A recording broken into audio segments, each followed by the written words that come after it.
Good morning and welcome to Purpose Driven Finances, where our focus is helping you use your finances to achieve the purpose and plan for your life. And now here's the host of Purpose Driven Finances, Alan Molina with Serwus Capital Management. Hey, good morning. This is Alan Molina, your host of Purpose Driven Finances, president of Serwus Capital Management. Sitting here in Lynchburg, taping the show with my friend Rich Roth, best co-host out there. How you doing, my friend? Must be a shallow pool.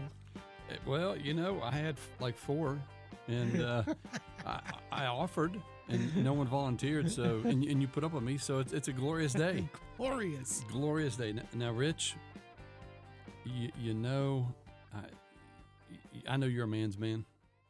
Not if you ask my wife. And you are a man. Look, I've seen your guns out. I've seen your guns. Yeah, but you know what I don't have? I don't have a lot of the skills you have. Oh, yeah. The woodworking, the handyman. I mean, stuff breaks around the house, and I'm sitting there like, I don't know what to do with it. Okay, here's what I guarantee you. You're making wood, you're woodworking. And here's what I guarantee you, Rich. I guarantee you this. If something happened in your house and you did not have the money in order to fix it, but you could borrow the tools or watch a YouTube video, you would do it. You would do it. You know, you're the man who gets 453 loads of mulch and mulches your front yard with your kids. You know, I don't do that. You know, dude, that's mulch. That's well, you know, that's work. I don't do that. Stuff breaks in my house. It's my wife that fixes. Yeah, well, you know, it takes us all to make the world go round. You know, but realistically, the reason I got involved, like woodworking, I know that people are looking at, but this is financial planning, folks. Okay. If you really want to have something, sometimes it's better. You may have more time than you have money, and a lot of my life I've had more time than money. Is when we first got married. You know, when you first get married, you don't have 2 pennies to rub together. And so what ended up happening was we wanted a real wood table. Because you ever gotten those, like... IKEA?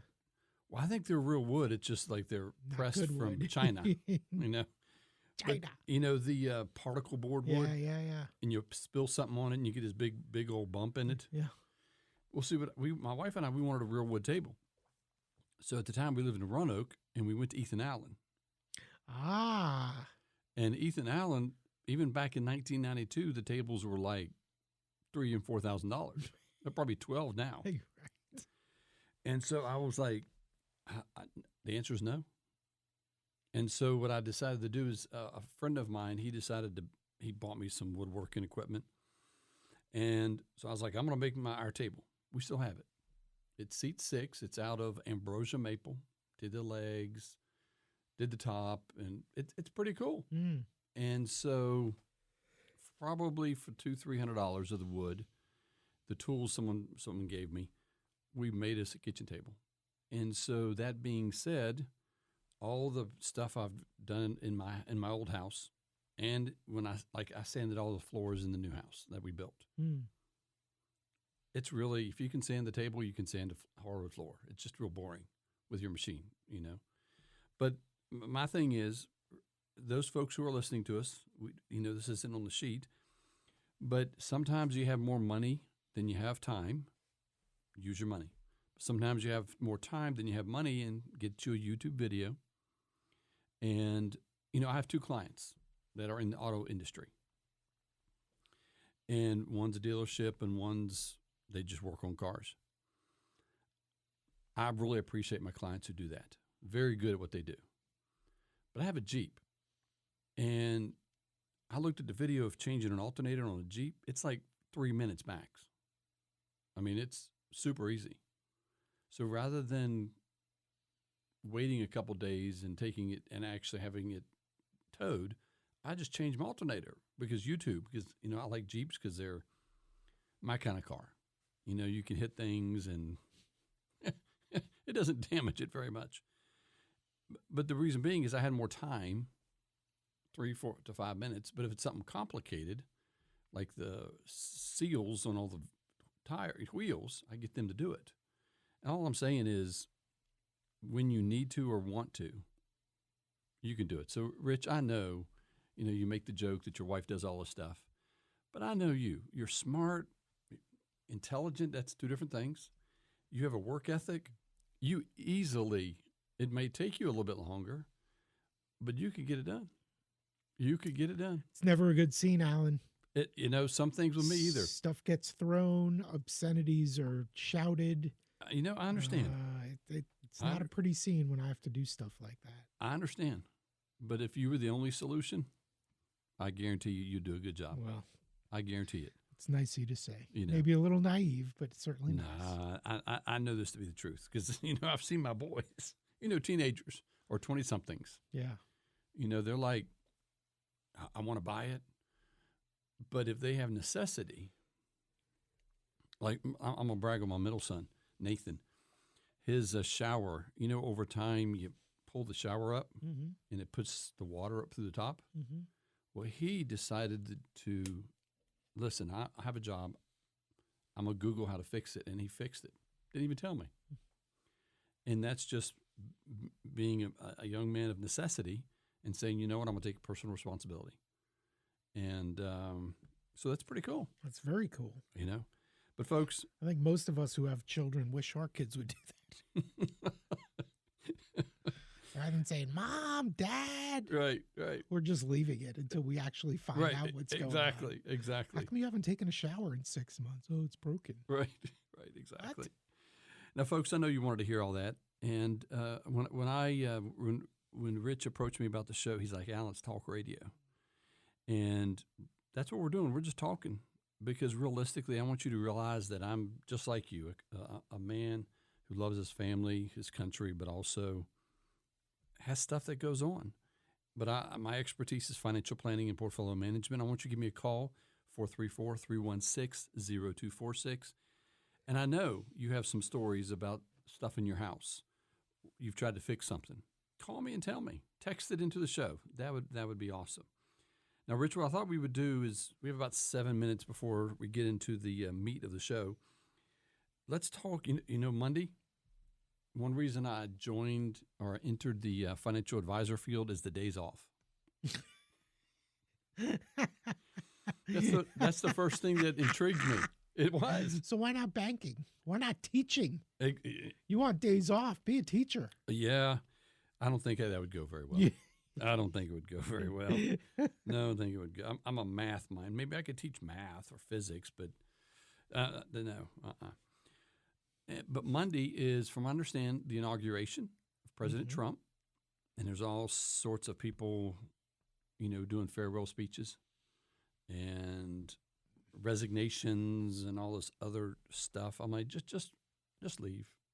Just leave. You don't have to have a little party. Just leave. And so what I thought we would do is talk about a few things. And something that is highly surprising, and I did print you a chart. Aren't you just happy about that? Oh, but it's on the same page. It's on the same page. And just one. Just one. I can deal with one. Just one. It's when you come in with the booklets. Yes. That my eyes glaze over. And so do our listeners. And so the first thing I want to bring out is there's great optimism. I don't purposely go after or pursue Christian clients. I don't pursue conservative clients. That's who just comes my way. That being said, I have talked to so many of my clients and prospective clients, and they're like, Alan, I'm so hopeful, so excited that Trump is going to do this. And they'll say, now, Trump is not the savior of our nation, but he's going to do a whole lot of good things. And what I do is I say, but you do know that if he cuts spending by $1 trillion, that we're going to go through some tough times. I said, oh, yeah, we need to. It amazes me, Rich, that there are so many people out there, conservatives, that are like, we got a train coming down the tracks, and I'm looking forward to the car getting hit. It amazes me. It amazes me because normally when you say, listen, there's some tough times coming down the road, they're like, we need it. We need to cut the fat.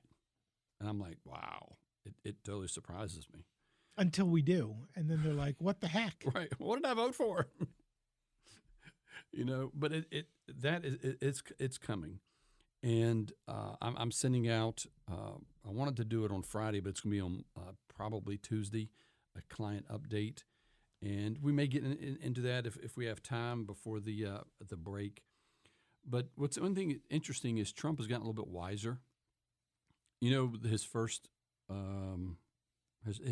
run at the White House, he was blasting everything about everything on Twitter. And people were like, can he? You know, he is so undisciplined. How much have you not heard from the dude? You know, I mean that in a respectful way, you know, dude. But it's been really, but he's holding everything close to us. I've heard that there is somewhere in the realm of over 100 presidential, what's those things? Executive orders. Executive orders. Mm-hmm. I'm that's not my wheelhouse, so I thank you for helping me. Over 100. But I've also heard that he's going to let some of them slowly get out because the Congress wants to actually execute at the same time. That way they get done. And it's very interesting. And I don't know if you've heard or watched any of the confirmation hearings. I tell you, I was, you know, sadly embarrassed by our representative, Tim Kaine. I mean, it was just, come on, bro. Come on. And you need to hold the Democrats accountable just like you did Pete. I don't know if you saw any of that. You know, I saw on Twitter, you know, different clips, and I want to say I did see something quick about Kaine. Yeah. Don't know all the details, though. He basically said, you've been married and you had an affair while you were married and you didn't uphold that. How are you going to uphold the oath of office to be, you know, and, you know, I'm like, come on, man, you know, and just all the stuff, you know, and the lack of intellectual integrity. I didn't mean to, well, I did mean to go to the Trump inauguration, but the main reason I wanted to come out is economic, because that's really what we're talking about. Is how does the Trump affect your portfolio, the economy, and things such as that? So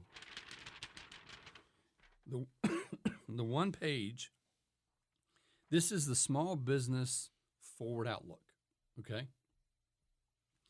And looking at the forward outlook of businesses, what happens is small business get a little survey and say, hey, what do you think?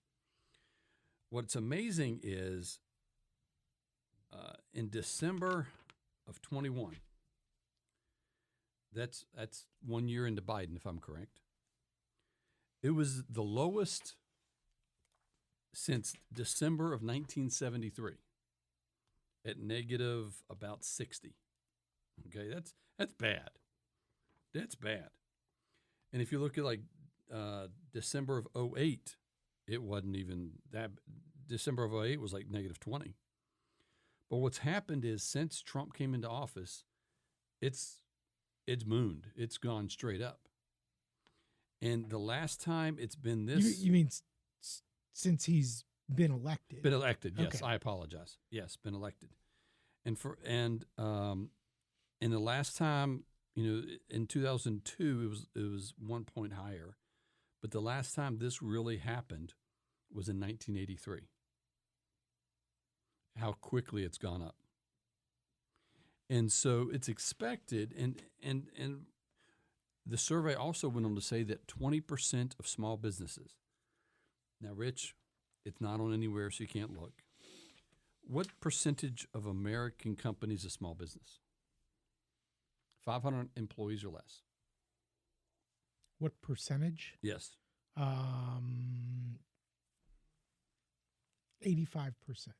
That's a great number. It's 99.5. Is it really? Yes. And it's expected that the small businesses are going to start, 20% of them said they're going to start hiring. And so there's great optimism, great hope. And so that's what's going to catch the slack once we go into an economic downturn. I'm expecting 2 quarters of it. And so that's some great things. Now, folks, I know you got questions. I know you got concerns. Give me a call at 434-316-0246. Go to my website, servuscm.com. And what we're going to do in a short time is go for about a 30-second break. And then once we get back, what we're going to do is we're going to talk about what it means to be fee only. And I'll catch you on the flip side, folks.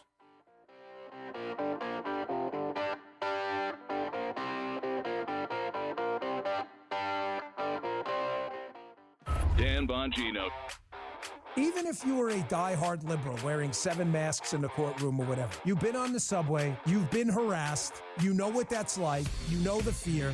And the thing about the subway too, folks, is it's a tube. So when you've been on the subway and some disgusting pig starts flashing people, robbing people, beating the crap out of people, there's nowhere to go. The Dan Bongino Show, weekdays from noon to 3 on WLNI.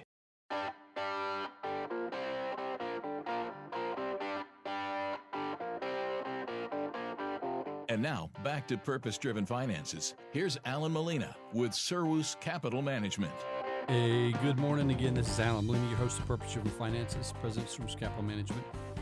Hey, I got some great things for you talking about fee only. Now, the reason we're doing this is because every prospective client that comes in my office, they usually have a list of questions, and sometimes they go to Google and they print them directly off and say, ask your new financial advisor these questions. Yeah. You're going to run down the questions. Yeah, sure. You can. Well, I can, but what I was going to ask you was, are these good questions? I know these are what most people ask because that's what they Google. Like in radio, I mean, they'll ask, what are your ratings? Right. You know, and truth. PG-13. Right. I'm funny, aren't I? What are your ratings, right? I mean, and like they even, most people don't even understand what they are or what they mean. It's just something they think they should ask. And, you know, obviously we can talk about that, but that may not be what's most important to them. You know, what's most important to small businesses should be, you know, what type of return am I going to get on an investment? Who's going to hear my message? It doesn't matter how many people, do the right people hear it? So that's my question to you. You know, I understand that these are the things people look for and they Google. Are they the right things to be asking? They are great surface questions. But once you get past, are you registered? Who holds my money? Almost everybody's the same. And you know, but there's what really differentiates things is how things are done underneath. You had one, and it's here, right? Are your assets commingled? Right. Right? Like, it's illegal for a financial advisor to commingle assets. It's happened here in Lynchburg. It's happened here in Lynchburg. Okay, but if you ask that question, is anybody going to say yes to it? I would hope so. I would hope they'd be honest. That way you could run to the hills. You know, I'm hoping they'd be honest. So you're hoping that they'd admit that they're breaking the law? I would hope so. Would you think that they would, though? Probably not. Probably not. I mean, if you're breaking the law, is that what you admit to? Right. You know, it's like the Department of Labor. They want they want us financial advisors to get each client to go through a checklist and say, have you disclosed any conflicts of interest? And I tell when they sign the document, I'm like, this is so silly, because the conflicts of interest really, it's really around who pays me. But I'm like, if I have a conflict of interest, am I really going to tell you? Right. It's so silly. Right. You know, and I mean, yeah, the things that we not, you know, that we you know, commingled, reputable custodian. I mean, there's so many things. But even beyond this, the problem is, as a financial advisor, you can do a dog and pony show that makes it look glorious and just amazing. And you can spin things and talk about things and make it look very complicated and all sorts of things. And then what ends up happening is it's more of the same. And that being said, some key questions. Maybe we could do a show of what questions to really ask. I think that'd be an interesting follow-up to this, because you're right. These are the questions that most people ask, but what really should you be asking? Like, let me ask you this. Have you ever been asked if you commingle funds? I've never been asked that. Never been asked that. It seems like a crazy question to ask. Right. But there was an advisor here in Lynchburg who commingled his assets with his clients, and he bought an apartment building. And the guy I think was really nice. He just went through some really tough stuff, and I'm not letting him off the hook. He wasn't a Bernie Madoff, but it's tough. And I've been there where advisors. I went to this prospect's house, and a current advisor who wasn't registered was giving them advice, and the old couple slipped them some like $100, $200 because I saw the 100 in the handshake. I'm like, come on, bro. Yeah, I'm glad they didn't become clients because it's just one of those things. And so we got 8 minutes. Hopefully, it's been beneficial to you folks. There's nothing to be sorry for. The questions I prefer you asking me questions. Because when I come up with stuff, it just gets boring, I think. So, quickly, the 4 areas. Last week was fiduciary. This is fee only. Next week, account monitoring. And then finally, financial planning. Then we're going to add one. What question should you ask? So, let me, and Rich, feel free to step in because we can always extend it to next week. Let's look at fee only. There's some firms in Lynchburg that really, really market themselves as fee only. I mean, you go to the website, it's like banners and balloons and confetti going off that they're fee only. But what is really fee only? Fee only, it's a difference between a broker-dealer and a registered investment advisor. A fee-only account means in your account there's only fees that are charged on the assets. But there's a difference, and that difference is new issues. I'll give you an example. And I'm not throwing any firm under the bus, and if you think you're that firm, well, probably need to go check how you do business. That being said, I was talking to a client, and they were like, Alan, I don't know how this happens. They say I'm only being charged 50 basis points, but it looks like there's all kinds of other fees. So I did an accounting, and they were being charged 2.12%. Wow. You're like, how? And it was a $10 million account. And it was like, how is that? It's because the broker or advisor was buying new issue preferreds and new issue yield notes, new issues. Because what happens when you buy a new issue through a broker dealer, there's usually a 2% charge that's baked into the total cost. And so what ends up happening is they would go through, and that new issue is not charged an asset-based fee for the first year or two. I think it's 1 year. And so what ends up happening is if they have $5 million out of the $10 million in new issue preferreds, that means they paid 2% on the $5 million and 50 basis points on the other $5 million. So it's 1% plus 0.5%. You're looking at 1.25%. I think that math is correct. And so you need to watch because we use Charles Schwab at Source Capital Management, and we're fee only. So when we buy the new issue preferreds, I try to buy them to where there is no 2% fee. Because guess who gets that 2% fee if I buy them? Charles Schwab, not me. But the client is still charged them. And so I try to get them to where they're only fee-based new issues. That way there isn't anything in there. And so you need to watch out. And so it's a fee on assets, but new issues have a commission or a fee built in. Same thing as yield notes. Now, there's a difference between fee only and fee based. Fee only is financial planning is paid for by the client because of asset management. They're almost always a fiduciary. There's no conflicts of interest. The reason being is because the client pays is the only source of revenue for the client, for the advisor. When someone, if an account goes down, like December was tough. And the reason it was tough was just look at the charts. Bonds were down, stocks were down. It was a tough month. And I was talking to a client, and they didn't have it correct. They didn't do the math right. But I said, listen, it's not in my best interest that your account goes down. Because if your account goes down, guess what? You make less money. I make less money. And my wife and kids don't want to have that. Neither do I.